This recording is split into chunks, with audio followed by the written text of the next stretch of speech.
Hey guys, I just wanted to speak to you just for a minute about our church and kind of what we're doing. Over the years, we've always talked about our identities. We say we're learners, worshipers, family, servants, and missionaries, and we've kind of used that to structure our church and to order it. And so I just kind of wanted to run through that with you and remind you of how we're doing that. One, with regard to a learner, we say like we are learners. We long to know the Lord. And one of the things that we've done over the years is provide a study guide every week. And that's what we're doing every week, even now. And so you will receive a study guide on Realm. We'd love for you to do that. It will give you several days of study to help you work through Romans 8 as we study through it together. As worshipers, we've had to move from corporately meeting together to families meeting together. But we've also provided you with a family worship guide, which again will be posted on Realm this week. And then you'll also have a sermon that you can watch on YouTube, and then it will also be posted on Facebook.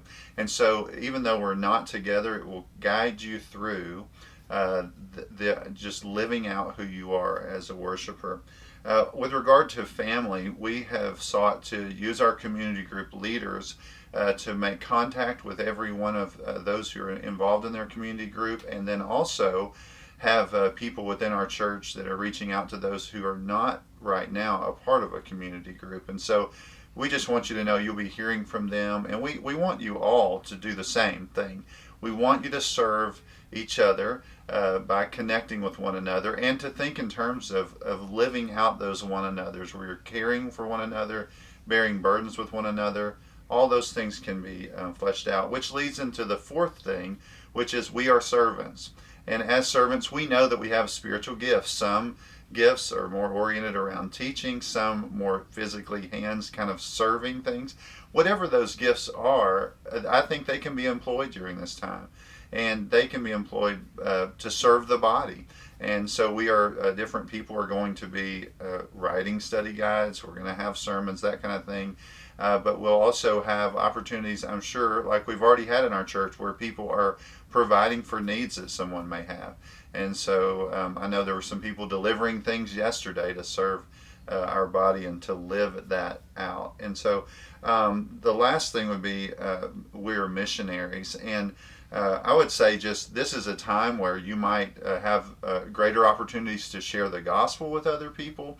It's also a time that you can just so listen for that and encourage people to put their hope in God, to turn to Him. It's also, a moment where we talked about that you might serve some neighbor that you have, and it may just be with a phone call, or it may be that they need you to pick something up for them. And so I would just say do all of those things. We continue to do what we've done, and we just have had to modify that a little bit. The last thing I would say is there's probably a lot of missionaries on the field that many of our church members have been connected to for years. I would just reach out to them. They are in places around the world wondering what in the world is going on in the United States, and I think it would be important for you to encourage them. So just wanted to encourage you in those five identities and to continue to live those out.